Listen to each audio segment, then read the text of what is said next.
Yeah, exactly. So because you know edit distance, your mind will always like push you in that direction. But it's even more simpler. Yeah.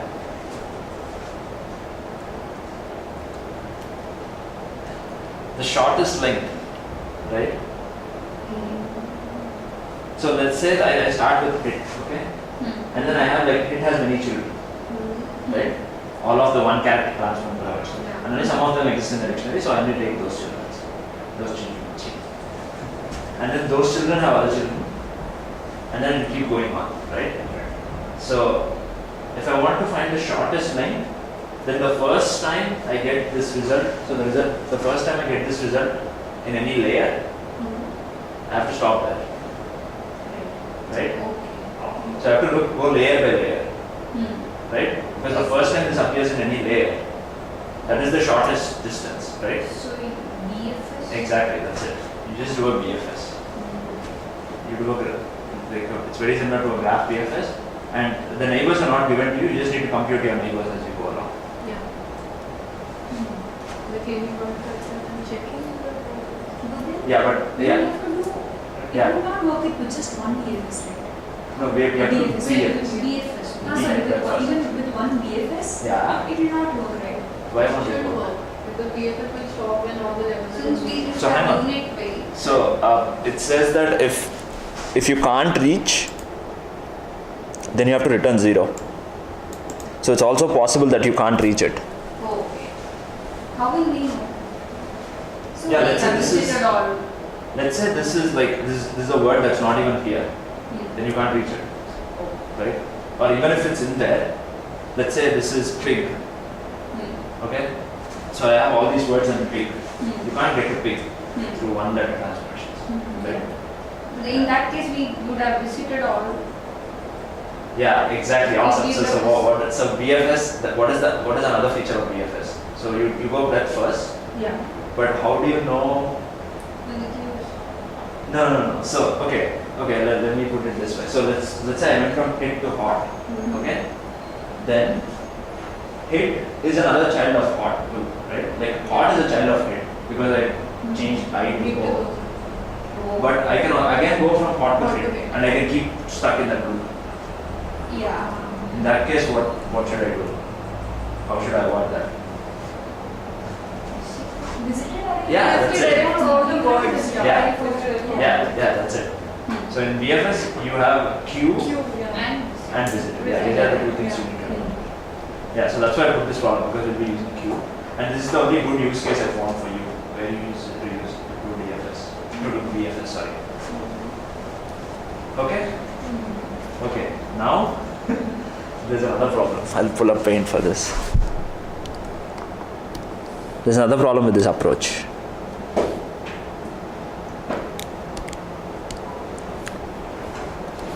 Okay, let's say I start at hit and I go to hot, and what else? Yeah, hit only has hot here, right? And hot can go to dot and lot, yeah. Dot and lot. And let's say I'm exploring dot, so I can go to dog,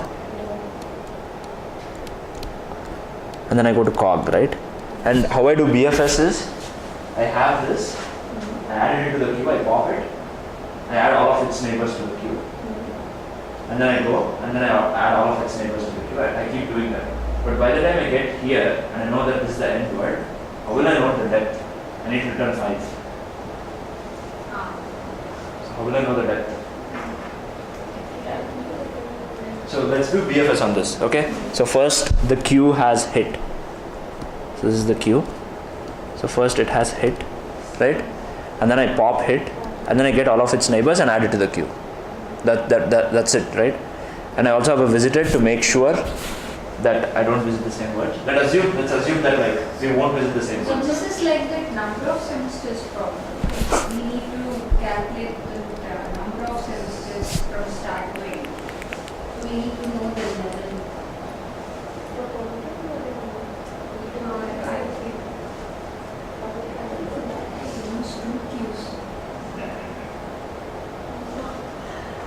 Yeah, so you will see the problem if there should be how many Can't be. No, After 10 you hang have on. walked Can you like plus 1, stick to this thing? Yeah, oh yeah. Yeah, so like I'm trying to do BFS, but as I do BFS, I am traversing breadth first. But Yeah. at any word, can I easily tell what is the depth of that word? like to reach We walk, can we just- must have walked everything, right? Yeah, that's what I'm trying to do. So let's see. Walked plus No, No. so that's what. Let's run an example and see if we can somehow get a notion of depth. Okay, first I had hit, I pop hit, and then I add hot. Right, that's the only neighbor. Okay, next I pop hot. Put both dot and lot. Yeah, that what I said I not got. and lot. Okay, So we'll not, we'll. now you pop dot Got, yeah. and add dog. This is still at level. Yeah, I pop lot. Maybe It has when we nothing. push it in, we can. I pop add dog. amount. And I add cog. Sorry. Then we'll put the neighbors in. To be attached to the level also. Yeah. Awesome. So how will you do that? Some other data. Exactly. That's what I did in the Other center. class. So I created my own graph node, which has what? The value and the level. That's it. Good. And I make a queue of what type? Yeah, what is the generic that you pass? Or class? The class. Of the class that you created, right? Yeah. And whenever you add a new member to that queue, you create the graph node with the word and the depth, and then do it. Yeah, that's what I did in the interview. That's one approach. On LeetCode I coded with the second approach. So yeah, you guys wanna like think about that? So without using any external. No, I'm not using any external class. Yeah. I just have one queue. Yeah, you're right. So whenever I get to a word, I want to have some notion of what is the current length, right? So also have another variable that tells me which depth I am, right? But now the problem is when do I increment that variable, Yeah. right? Yeah. So yeah, tell me, so how? Whenever you push in the neighbors, so you will have local variable. How? Yeah, let's take like a regular graph. Let's not do this the graph of words, because right now the problem we're trying to solve is of like knowing the depth, right? So let's say I have like node 1, 2, 3, 4, 5, 6, 7, 8, 9. Okay, I have this. Okay, so now in my queue, how do I do it? So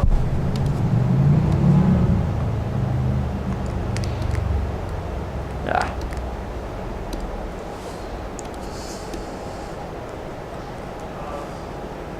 So in my queue first I add 1, okay?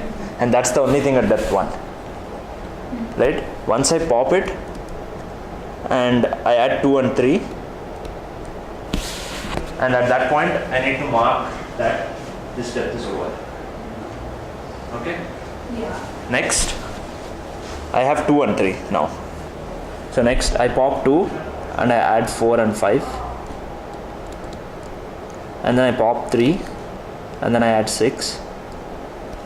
So at this point I should know that level 2 is over. But if you notice, once I got done with level 1, all the things that I had are of level 2. So at that point I need to add a marker saying all the things of level 2 are done. So that everything, if I exhaust everything from level 2, that marker will be hit. And that marker will tell me I'm done with level 2. And by the time I'm done with level 2, I would have only added all the neighbors of level 3. And at that point I will put a marker. Mass variance distance. Any node that you recognize as a dummy node or null or whatever. Okay. Okay?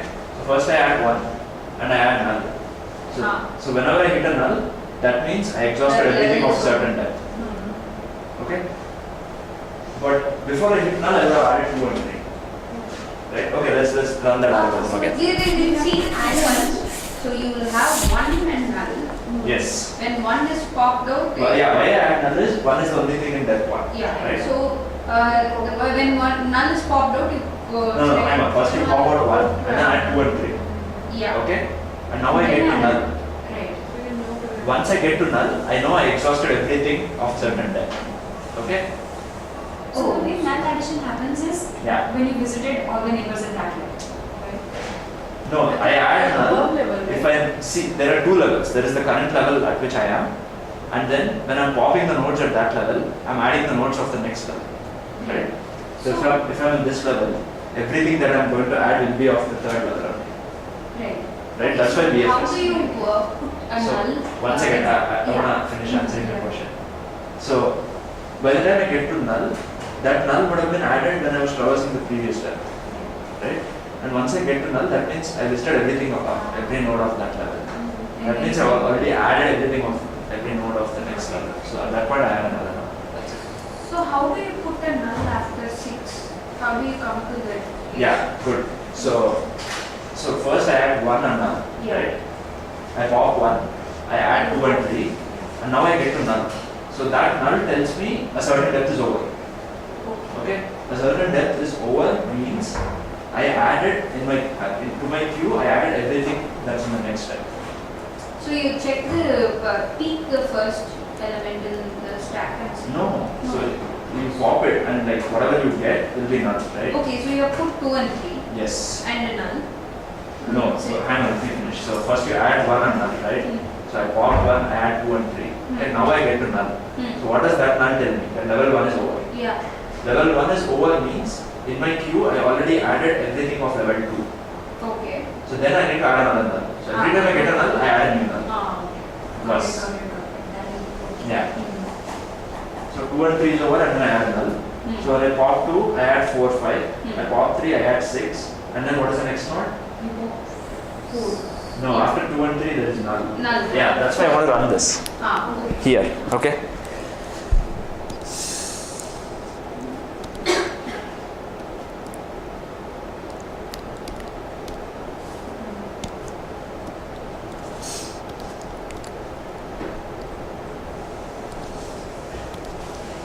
Okay, so initially I add the first node and null because I know that the first node is depth 1, right? So now I pop 1, I add 2 and 3.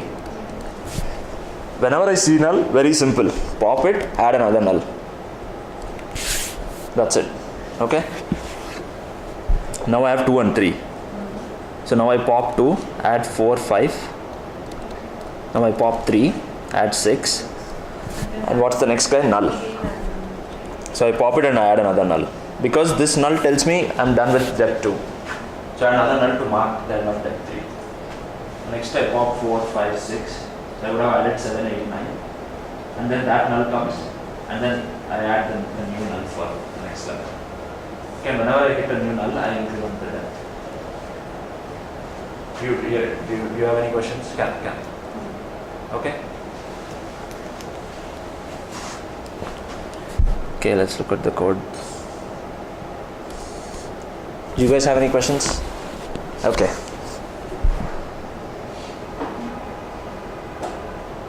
Wow, this is so awesome. Like Chrome updates like the view even in this tiny window. I never noticed that. Oh shit, why did I close it?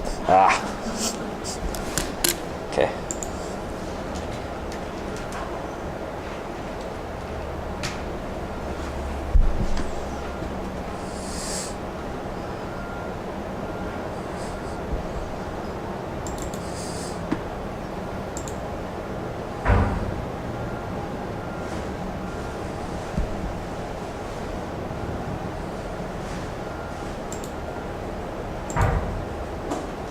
Wait, which problem was it? Yeah, it's this problem. Yeah.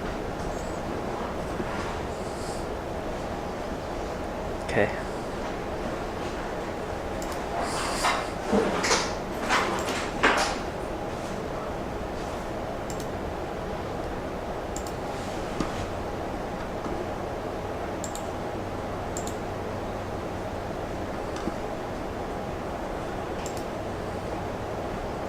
So coming back to this problem, in this problem we don't know the neighbors, right?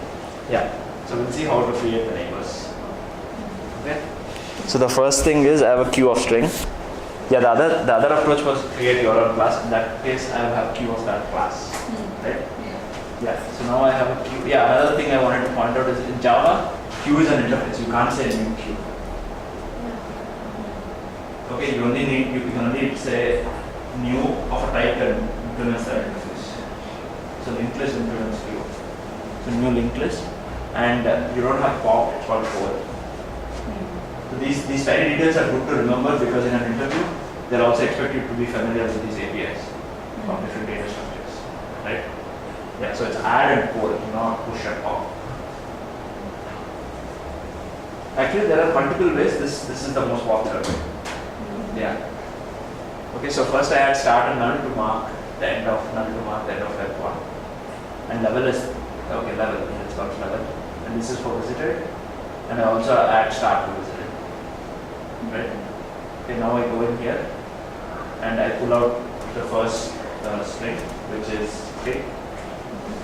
Okay, and so there's two things. It could be null or not null, right? So if the thing is null, all I need to do is increment my level and add the new null, right? So let's look at that later. First, let's see what happens if it's a word. Okay, if it's a word, then all I need to do is for hit. For this, let's do it this way. Let's resize it vertically.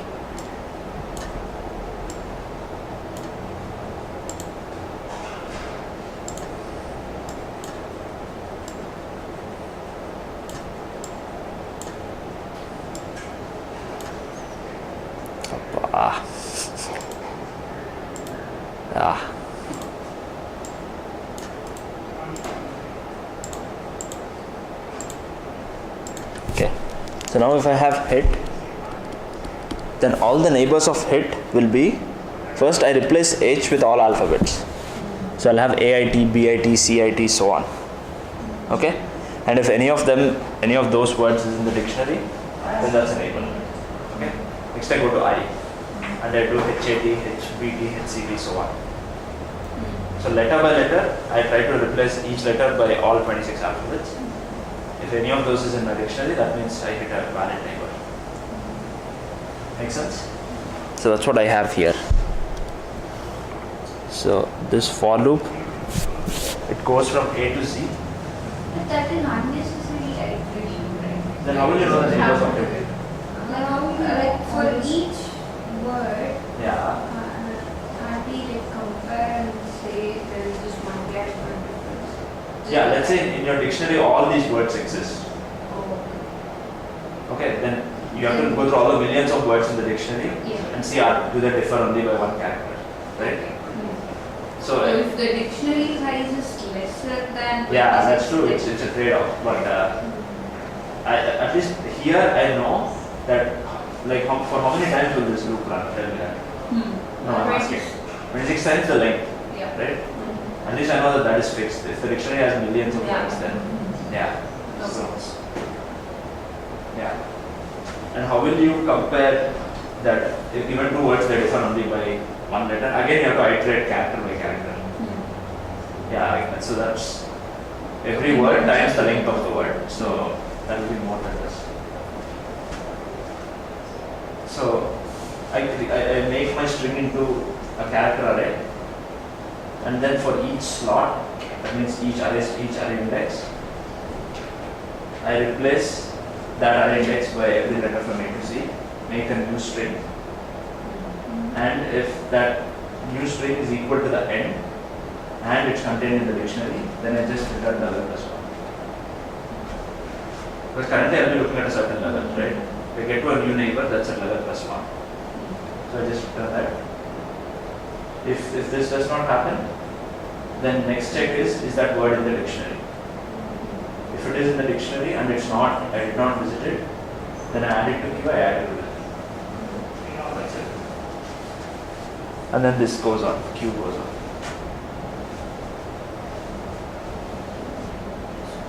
Why do we do level plus 2? Level plus 1 because if I'm currently looking at level 5 and I'm looking at all neighbors of nodes of level 5. Okay. It's a Okay. new okay. Yeah, so I don't even add it. As soon as I discover it, first I discovered, so I just return, right? And because if I discover it, the very first time of discovering it is the shortest step. Because that's the power of, that's why we chose BFS, right? breadth by breadth. Yeah. Okay. You guys want to see the else? Into right to Yeah, slightly more complicated because what happens when I'm finally done? So when I'm finally done, and then I'm looking at the last null, then at that point the queue is empty, right? At that point I don't add another null to the queue. Okay. At that point the queue is empty and the while loop is also checking if the queue is empty. So if this becomes false, that means I also exit the while loop. Right? Because it's the same check, not empty, and here also I'm checking for not empty. Yeah, it'll stop and I'll just return 0. So if I exhausted all possibilities and I did not get to that word, that means I'll break the for loop and I'll return 0. These edge cases are the ones that we usually use. Yeah, but the thing is, the edge cases are not given as much weightage as you coming up with an algorithm and coming up with the code. So even if you miss an edge case, that's not the end of the world. They won't. But the online tests, they matter the most, right? Yeah, but in online test, you'll also have an ID with you. Okay. And you can check this, like you can write some basic tests. Like in this case, it's easy. It's an obvious test case, right? The word is not reachable. Yeah. Yeah, you're right. And I noticed that in some OS, they don't even show you all the test cases they're testing on. They just tell you some random case you don't know about failed. Okay. Yeah, at that case, it's just you just have to be more creative and try to. Yeah, there's no like strategy for how to handle that, but yeah, just practice more. I think. Okay, is this good? Okay. You guys good? Okay. Okay, let's do present. Okay.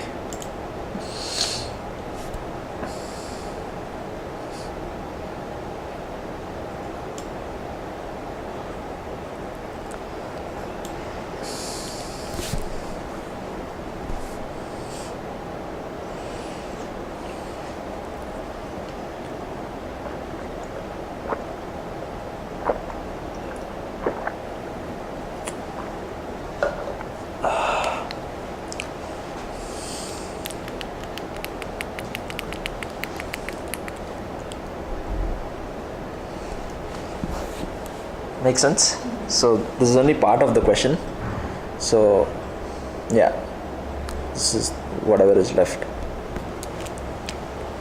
So this example is slightly deceiving because they pushed the numbers in the sorted order. But for this problem they can push it in any order, right? But no matter what order I push the elements, all you have to do is sort them and find the median. Right? You can't find the median without sorting, right? Yeah. Because the definition of median is you sort it and find the middle one, right? So, what do you do? Midpoint. Yeah, but how do you know the midpoint? That's the question. I get the size by. Yeah, but the size, you get it, but you get the midpoint, that's just the index. But how do you know which is that middle number? Let's say I push 10, 8, 6, 5, 2, 3, 9, 1. Oh, Okay? after sorting. Yeah, the thing is you have to maintain a sorted order as numbers come. Or else is nothing, right? Just store them in an array, get some index and pop it. Sorted order Yeah. should be an array. No, they give you numbers in any order, but ultimately the answer that you need to return involves that you sort those numbers and then return whatever's in the middle. Yeah, for our convenience should be like have the sorted numbers as an array. Okay, if you have the sorted numbers as an array and a new number comes, as for array is fixed size, so you can't even put the new number. Let's say you use list. What do? You have to find where it goes to sit and then you put it. Right? What is the runtime of that? Oh, we are not sorting it every time, so. Yeah, if you sort it, what is the runtime? It's O of n each time. Yeah. So it will be O of n squared. That is then all you do is store them in a number and run O n squared sorting every time. Store them in an array, run O n So squared how every do time. you will have to sort each time, right? If you sort each time, then that's really bad complexity. So be clever, use data structures. You just have to put number in a particular index. Yeah, so you have to put it somewhere, store it somewhere somehow, such that I can get the median and constant time. Do they have? Hang on, I think they. Wait, why is this thing so much more paler? Is there I more think light? brightness. Right? Outside brightness. Okay, just yeah. Yeah, that's true. Wait, so yeah, here they did not spell it out, but I think this fine median should be constant time, and this can't be linear time. I mean, if it's linear time, it's very trivial, right? It might work, the OJ might work, but in an interview, they won't ask you to do this in linear time because that's very trivial. Binary search and put the number in, that's what we want to know. Oh, binary search and put it. Yeah, that's good. That's good. Let me think. Yeah, you're right. You have a list. Avoid sorting. And then I do a binary. Yeah, the list is always binary search. I mean, it's always sorted. When a new number comes, I do binary search, put it. Right. Yeah, that's very clever. But Java gives you some data structures so that you don't even need to do a binary search. You use that. So you use that data structure so that you don't even have to go to the binary search part. But that totally works.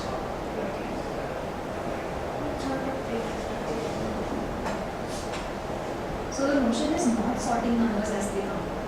Yeah, you shouldn't do it again and again and again. See, So you when don't sort all every time numbers. one happens, Yeah. what do you want to do? Like if you say You store it in a very advantageous If place. first 10 comes and then 1 comes, you just put 1 before 10 and have it still as a sorted. Yeah, you put that number wherever it's supposed to be in the sorted You order. insert it It should not be in linear. Yeah, if it's linear, then it's very trivial, right? Yeah, see, yeah, you're right. So you can. So she was talking about binary search. So you have only one data structure, that then you makes put it. sense. Okay, but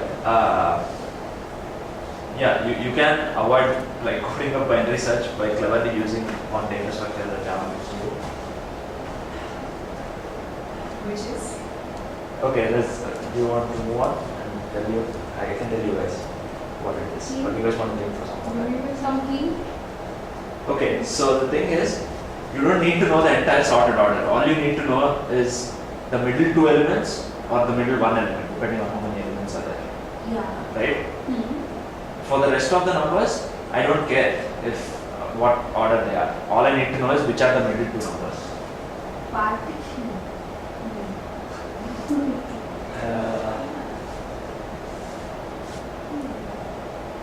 Right? Do you guys get the thing? I don't care for the order of the other numbers. All I need to know is when I finally sort them, what are the middle 2 numbers? If I can somehow. But for the middle numbers to be present, Yeah. you need the order, right? Yeah, but can you avoid sorting altogether and just somehow magically compute what is that middle number or the middle 2 numbers? Okay, so let's say I give you like a bunch of numbers, and at any point I want you to tell me what is the highest number. Okay? And yeah, I could like delete numbers, I could add numbers Highest. from this. You want to Yeah. get the highest number. Yeah, That what is the can be- highest number? That can be solved by max heap, right? Because we Yeah, always exactly. know the maximum number. Exactly. But here we problem is little different. Yeah, so the thing is I have two If I know heaps. just min and max, that can be fine. Correct. From the Correct. So I have 2 heaps, one min heap and one max heap. Oh, okay. Okay? So the max heap has the smallest half of the numbers. So the max value will be the middle number, and the min heap is the bigger half of the numbers. Oh, So its min value will be, so small. yeah. And whenever a value comes, Ah. I kind of You add have it. to pop the. Yeah, I add it to one, and then I pop, and I add it to the other, depending on how the size is, depending on how many numbers I have. Make sense? Yeah. So let's just look at the solution, right? Because do you want me to do paint? No, right? Yeah. Yeah, let's look at the solution, and then if needed, let's go to paint. How do you decide which heap do we put? You have one min heap and max heap. So if the number is Yeah, exactly. So for that, it's really up to you. So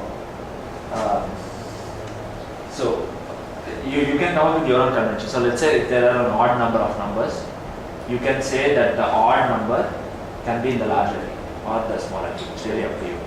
Okay? But in general, if the number is lesser than the value of this max heap, then it has been the max heap. Correct. And if Yes. the number is greater than the value of the main heap, it has Yeah. been the main heap. Correct. Yeah. Yeah. Yeah, you can do that. But I found a solution on Liquid where they don't even do that check. We'll see how that is.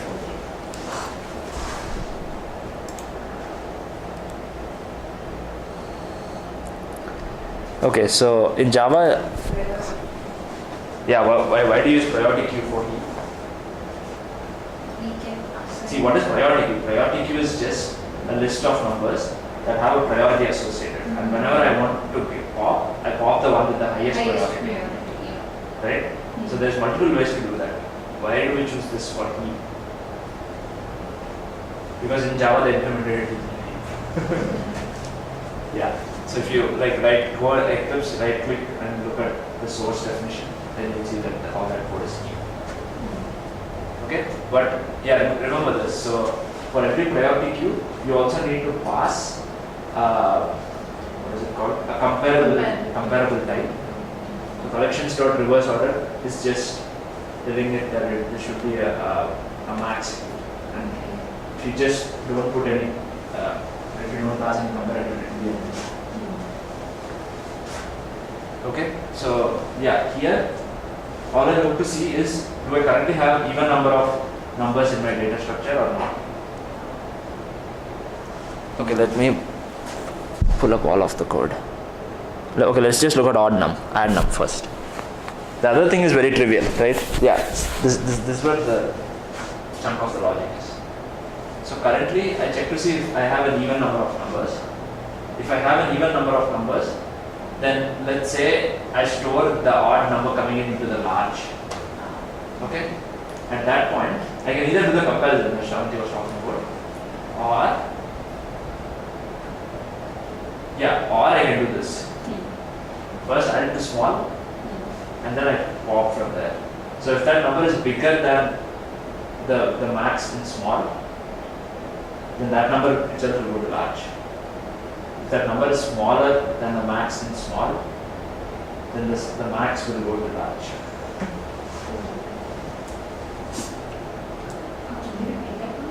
Yeah, so Like, can you or maybe yeah, I'll do an example. Yeah, okay, yeah.